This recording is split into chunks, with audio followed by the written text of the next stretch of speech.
fantastic. It's been a pretty chill day for me.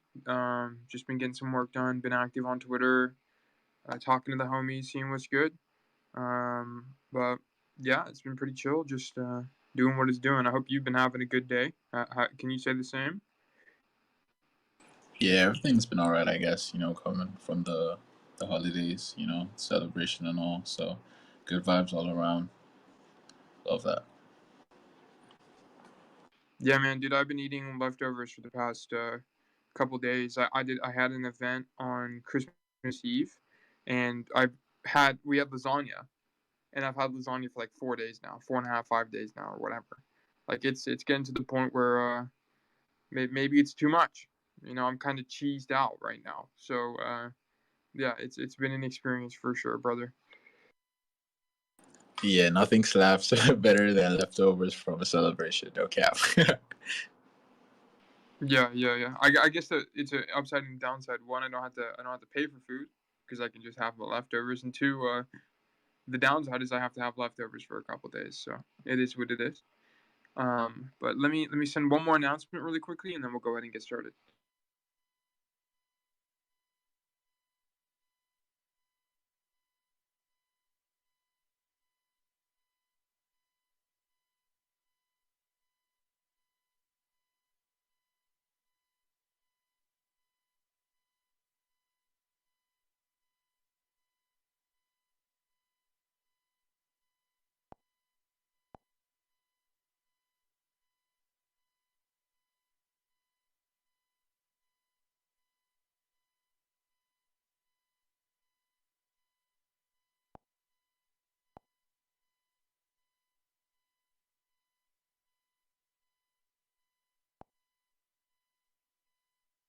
All right, I got my announcements out, got my retweets. And yeah, so thanks for being here, Tyler. It's your first time on the show. I appreciate you taking the time out of your day to learn more. Well, for us to learn more about you. This is Making Time, a space for creators by creators. This is recorded, and I will be taking notes during our conversation. And this will later be transcribed into a write-up document about you, a news article about you, so people can always get to know you a little bit easier. But once again, thanks for being here. I appreciate your time. This is a space for creators by creators, and you, sir, are an artist on Solana. So I'm curious, how did you get into Web3? uh, it's a pleasure to be on here. Thank you. So how did I get onto Web3? My older brother actually, he was into crypto, trading futures, and he's been trying to get me on for a while. And yeah, so eventually I just said sure, and then I decided to start, trading crypto in the bull run last year. And I found NFTs, and then I liked art, and I was like, you know what, this is way better than this, trading futures and all. So I stuck with NFTs, and now I'm here. Yeah, man. So did you say you traded futures, like you traded leverage? Yeah, that I Yes. suck at it though. Yeah. Did you ever get liquidated? Yeah, but it wasn't that much though. It was I used a small amount, like test and all, and yeah, the risk wasn't that much. Yeah, man, dude. I mean, I can't say the same story. I lost quite a bit of money trading leverage, and now I won't touch that with the 10-foot pole. I have like a counter on my phone that says no gambling. Like, I'm counting leverage trading as no gambling, and gone strong for like 2.5, 3 months at this point, just not touching that stuff. But not good on you, bro, for kind of learning your lesson, moving to NFTs, which is more or less quote unquote maybe stable. um, so it's definitely interesting. So you said your older brother kind of introduced you to Web3. You said he was crypto trading before, and then he kind of Yeah. brought you in. Okay, gotcha. And then so you're an artist in the NFT space. So have you always been an artist before Web3, or have you just started kind of exploring that after getting introduced to NFTs? I've been an artist before Web3. I was an artist too. I used to create stickers, cover arts for people, posters and frames for my friends, and yeah, just digital art in general. And then I found NFTs and dived into it as well. Yeah, for sure. So you created stickers, art, and other stuff like that for your friends. Like, I definitely think your style is definitely in line with some of like the album covers that rappers like Juice and Kid Laroi and stuff like that have been putting on their album covers recently. Um, how did you do work like that, or what did it look like? Yeah, yeah, they work like that. I mean, not for like a big artist like Kid Laroi, but yeah, I did do work quite similar to these artists. Yeah. Yeah, for sure. I mean, it is what it is, man. Like I've had my fair share of being involved with SoundCloud rappers. I myself spend some of my free time songwriting, so I totally understand helping, like doing what you can and helping upcoming artists, and yeah, yeah, for sure. So would you say that? So you got interested, or sorry, you did work for these kind of younger, or not younger, but smaller music artists. Is music a big part of your identity? Yeah, yeah, it's such a huge part of my identity actually, because just like you, I actually used to write music and make music in high school. It's just been a couple years since I left high school, not too long.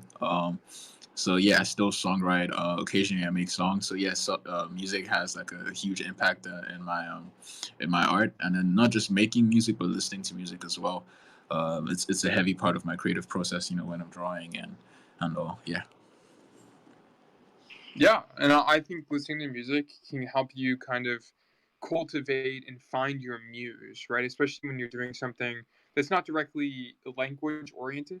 Like whenever you're drawing, it's a little bit easier to listen to music and really channel that into what you're visualizing. So I think that's interesting, right? I think using one artistic medium to inspire another one. Do you have any kind of particular music you listen to when you do your work? Uh, kind of. I have a broad taste, I guess, in music. But I found R&B, slow music, R&B, or just instrumentals with like pianos and all really help me. But I've been leaning towards more of R&B lately. Yeah, for sure. For me, sometimes when I'm doing my work, it's just going to be those lo-fi beats. You know, I play lo-fi beats and some rain sounds. It's pretty calming. It's easy to stay focused. But whenever I'm doing more artistic stuff, I generally kind of bounce between genres. I'm all over the place. I like R&B. I like just pop, typical pop. I also like some kinds of experimental music. So it's interesting, kind of just feeling the vibe for the day, for sure, for sure, for sure. But so you've been an artist in Web3. How long have you been an artist in Web3? I'd say maybe like 6 months because I joined Web3 like late last year, and I started trading NFTs this year. I think February this year.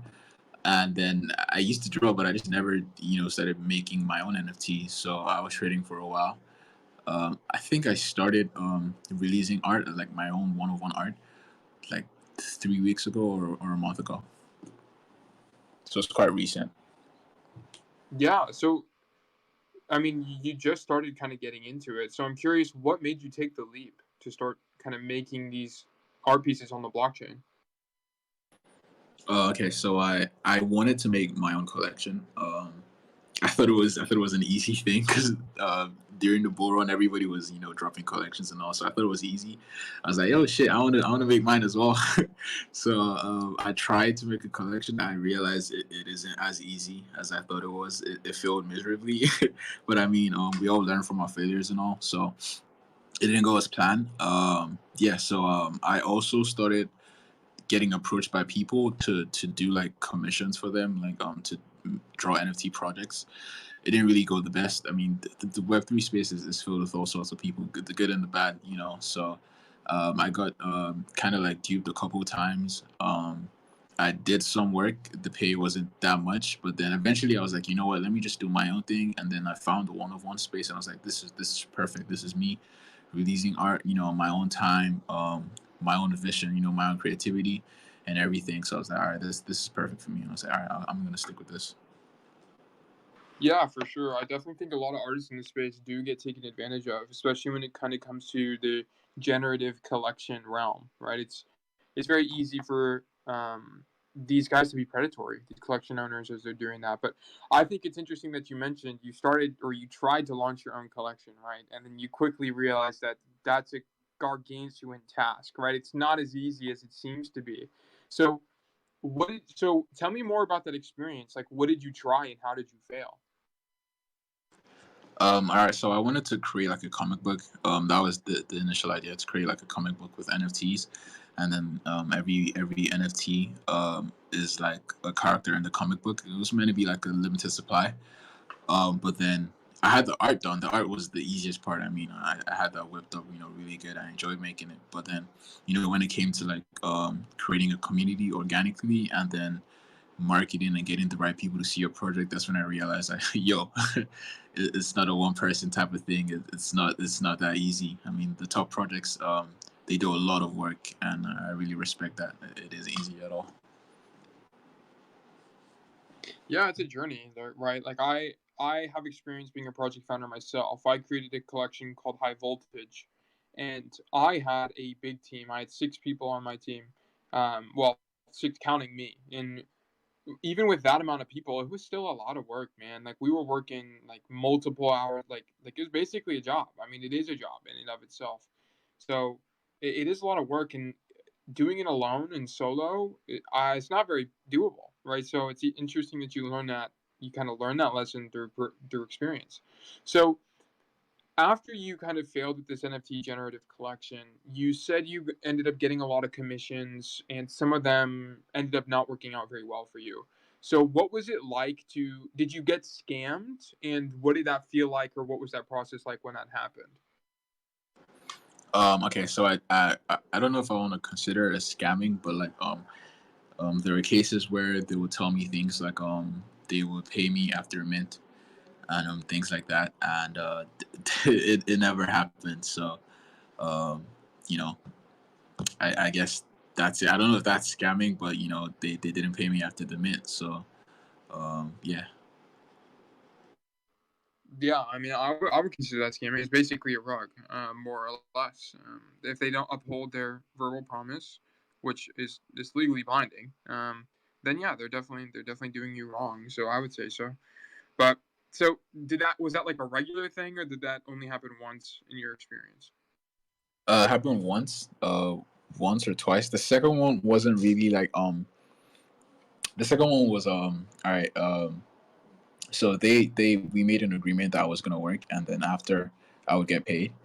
Um, but then midway, he found someone that was cheaper than what I was asking for, and then I had already begun drawing and sent samples and things like that, and he just like says, we're not gonna work together anymore because he found someone cheaper. And I said, yo, but we literally made an agreement, and I've been drawing for you with prototypes and everything, and this kind of like helped you probably tell this new person that you found that's cheaper, like gave them like a sense of like a direction and stuff.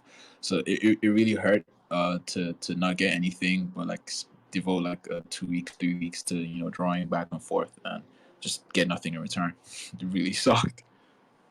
Yeah, I mean, I can imagine, right? It's just a big waste of time, basically. And like especially if you're spending so much time, so much effort, so much just you're putting your heart into this work, and then it just gets disregarded for reasons outside of your control, right? It feels terrible. I can imagine that. So as you kind of navigated these issues and you more or less got scammed one time and then you kind of got left behind another time, what did you learn from these experiences and how has that kind of reflected in what you're doing today? uh Firstly, if we're not friends, like if me and you haven't like we don't have like a relationship or a connection before working together, then I should just take money up front. There's no point in listening to people saying they'll pay after mint or this or that. Just avoid the situations like this. I just take money up front, or at least a flat rate. Yeah, up front. But currently, I'm not even doing commissions because it's quite limiting and all. So fuck that. It's all one art for now. Yeah. Yeah, yeah, for sure. I think it's a little bit unfortunate that these experiences like this don't seem to be outliers.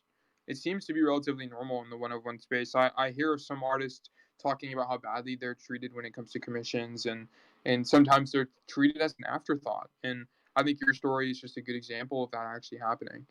So how do you think other artists could learn from your experience, and what could we do as kind of collectors and supporters to help you get treated more fairly? I'd say artists have to just stand for their values. I guess like the whole you got to get paid first, and not taking shit because a lot of artists because they need the money, they would prefer not to speak up when they're getting mistreated. And the truth about it is that the signs are always there. That's the truth about it. We just choose to ignore the signs most of the time, but the signs are always there when you could probably tell that this isn't going the way you want it to go, but because of how much you need it, you would probably make excuses or overlook it as just maybe it's gonna work out, and then it doesn't work out. So I would say just stand by your values, and yeah, that's just it really. And then for collectors, it's really just understand that artists are human beings as well, and just like you, they have emotions and feelings, and we don't want to be cheated out and stuff like that. So yeah. Yeah, for sure. Definitely, like whenever I think what you mentioned is fantastic, right? The signs are always there, right? If there is the beginning signs of red flags kind of popping up in whatever your business transaction might be as an artist, uh, just stand by your values. Always default to your values, right? Get paid whenever you need to. Ensure that you're treated properly, and don't be afraid to back out, right?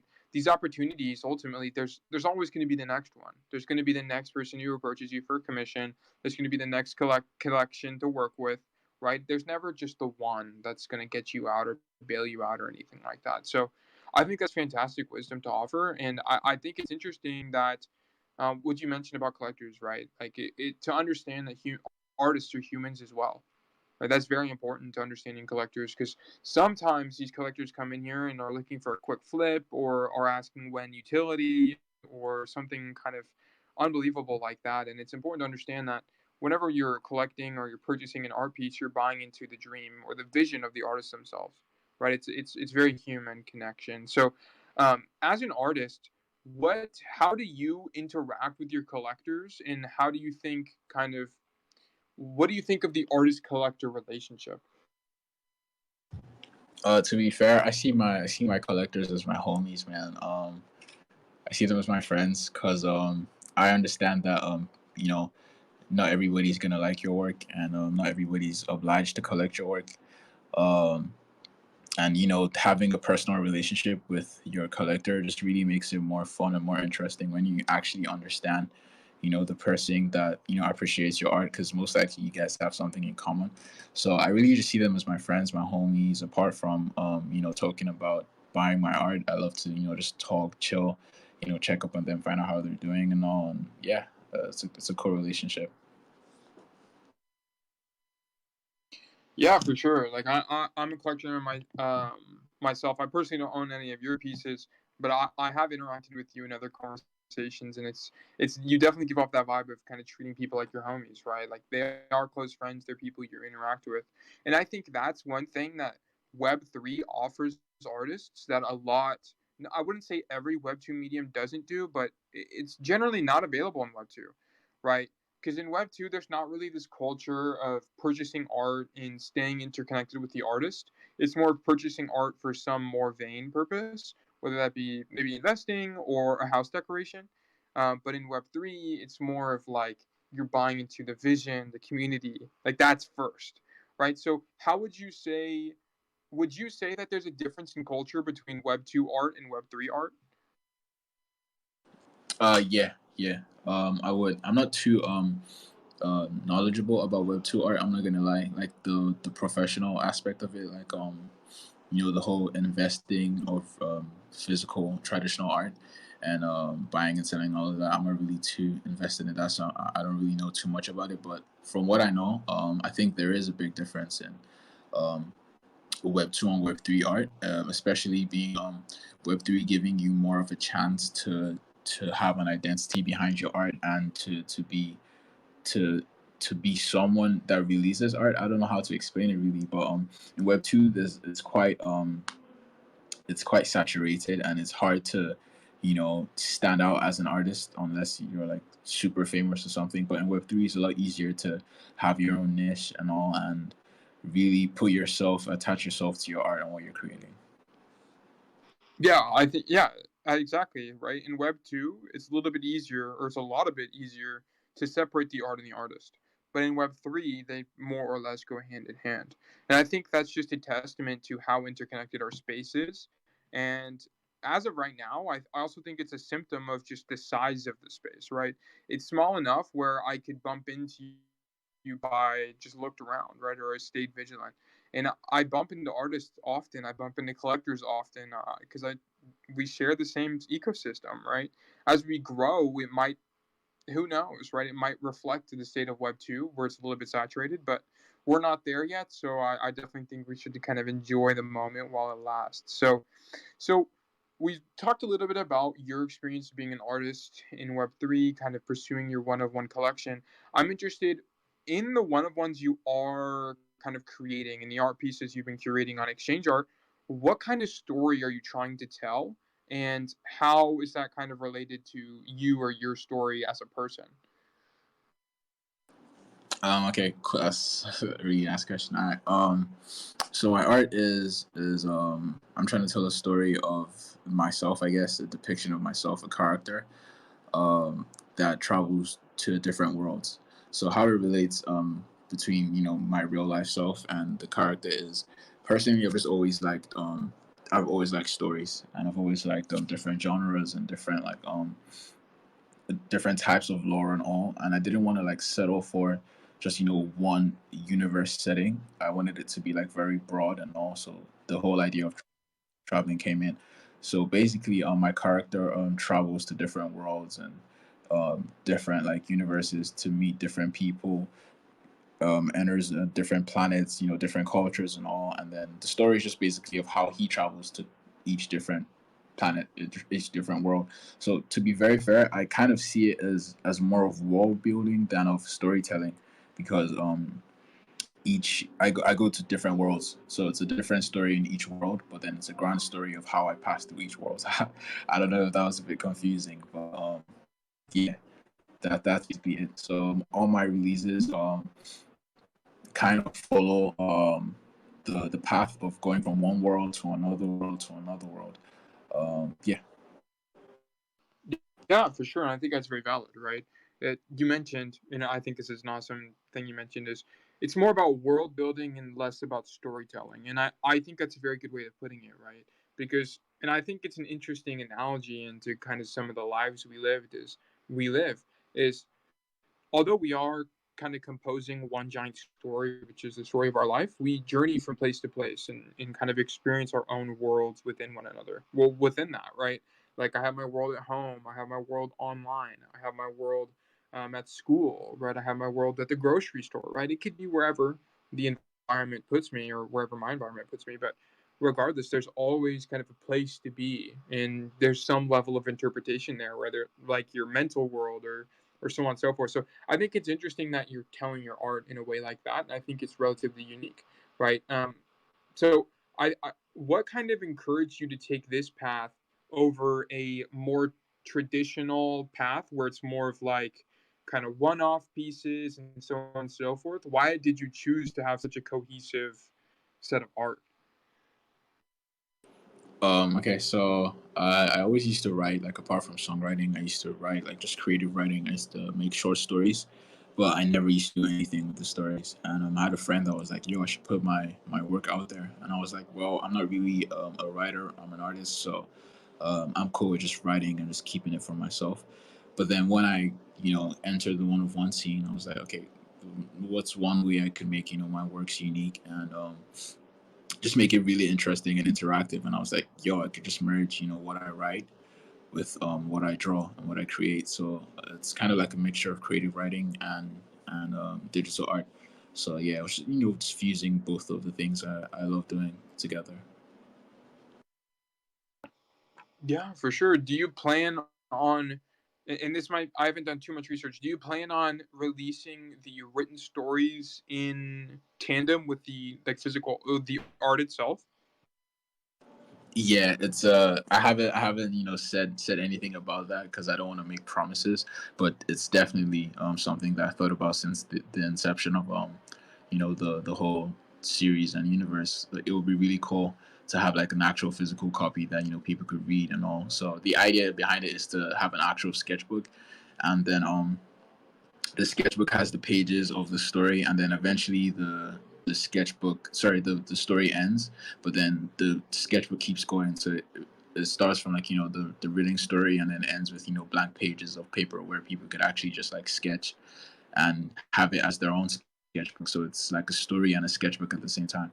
But I'd have to figure out the logistics and details about that, and then obviously the demand of whether my art really reaches people like that, and if people really want that, then yeah, I'll go ahead with it. Yeah, I think it's an interesting idea, right? And I think it's an idea worth setting. It's a goal worth setting so you can strive toward. Because stuff like that, from my experiences, you set these goals that maybe seem like a little bit unfeasible, but as you start making steps toward that, it becomes more possible and more possible and more realistic, and that keeps you going, right? Like one goal I set for myself is, okay, I want to have X amount of followers on Twitter, right? And X is some unbelievably large number that doesn't really make any sense. But day by day, right, I break that down into steps, and before I know it, it becomes incredibly possible. And that's something that's incredibly motivating. So, one question I have for you is, as you've been going through this journey as an artist in Web3, how do you stay motivated or inspired to keep being Tyler WTF? I'd say the people around me, the community, people like you, to be fair, art. It's amazing, and every time I wake up, I look around, I scroll through the TL, there's people just that appreciate your art, the people that love art, and it just keeps me going. And the friends I have, the artists, the collectors, it's just beautiful because in Web 2, I'm quite aloof from um in real life activities and all. So when I joined the Web 3 space and I saw how so many people loved art and appreciate art, I'm like, yeah, this is the shit. And it's just some crazy motivation. Wake up every day, just draw and just hang out with people. It's amazing. Yeah, for sure. And I think that ties back into some of the other points we talked about in this conversation, which is especially collectors, right? The collectors become your homies, and that becomes your motivation to continue, right? You in Web3, it's really easy to build a community of friends. You have these small conversations that blossom into these beautiful friendships that continue to motivate you, continue to inspire you. And I'm glad that you're able to find that, right? Because not some artists aren't, right? And then that's kind of the unfortunate kind of case of the ecosystem. But it's been awesome for you to kind of create that support system. So one question I would ask you is, what advice would you give to artists who don't have that support system yet, right? That don't have that collector base, and how what would you recommend they do to start building that kind of support system? I'll say they should just make their art, have fun, and then don't underestimate everybody in the Web 3 space. You don't have to you know um, be idle about your art. Like, make your art, talk to people, befriend people. The space is friendly, to be fair. Everyone's really welcoming. So get to know people before you start releasing your art. Make friends, make connections, and then when you start releasing art, you'll be surprised. You'll be surprised at the people that have been watching you and appreciate your work and will hit you up and tell you, they want to buy this, they want to know more about this. And also just keep doing your thing, keep making art, and stay true to your connections and friendships. Yeah, keep being you, right? Because ultimately, and this ties back in again, is be you and convey your vision. And if you just keep doing that, keep being consistent and keep being true to yourself, people will follow. Right? They'll see what you're doing, they'll be conscious of that, they'll reach out to you.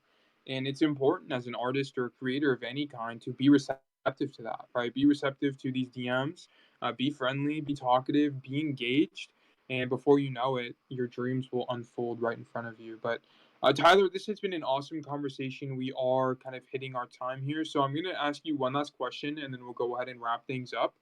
Um, so this is a question I ask everybody when it comes to the making time spaces, and my question to you is: if you had to start over in Web3, what would you do differently?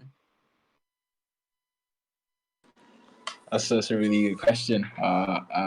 It's one I have to really, really deeply think about because Like I said, everything I kind of regret. I'm also grateful for it because it taught me lessons and all. So it's quite a really hard one to think about. But if I was to give an answer off the spot, I would not start with trading futures. I would not start with trading futures. Yeah, I would have focused more on NFTs from the get go, and made more with the bull run. Yeah, I would have made more with the bull run. Didn't know what was going on during the bull run because I kind of joined late. So I would say that. Yeah, don't trade futures, right? Don't trade leverage. Too many people get burned by stuff like that. Me and you being two of them. And so if there's two of us, there's at least dozens, and if there's at least dozens, there's hundreds of us. So I would definitely agree, right? And I think what you mentioned at the beginning is also kind of answers the question, right? Everything you've regret or all of these bad experiences you've had in this space teach you what you know now, and that's something to be grateful for, right? The good, or sorry, with the bad always comes some form of good. The way you handle the situation, the what you learn from the situation, and so on and so forth. So Tyler, it has been awesome learning more about your journey in Web3, you becoming an artist and kind of moving from making art for sorry, I'm tripping over my own words here. You making art for kind of the SoundCloud kind of people and for your friends, coming into Web3 after your brother introduced you, sticking around in NFTs, having some troublesome experiences, and then also kind of realizing your true path, which is this one of one kind of scene. So thank you so much for being here, and thank you everyone in the audience for taking time out of your day to learn more about Tyler. Tyler, before I go ahead and wrap things up, do you have anything you want to add? Yeah, I just want to give a big shout out to you for doing this. This is really cool, giving artists a spotlight. I really respect it. And, big ups to you for real. I wish you the best moving forward, more people, more love, more everything. So let's go.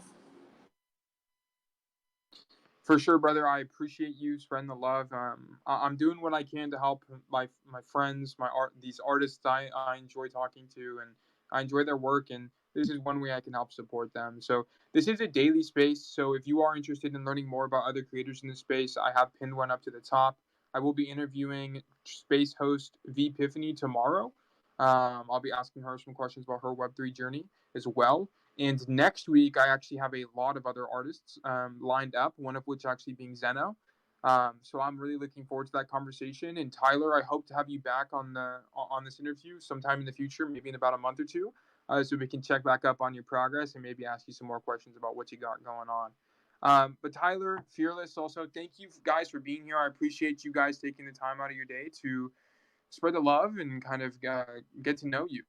So for sure, thank you once again for being here on the Syndicate, making time, and I hope you have a fantastic rest of your day. Bye bye.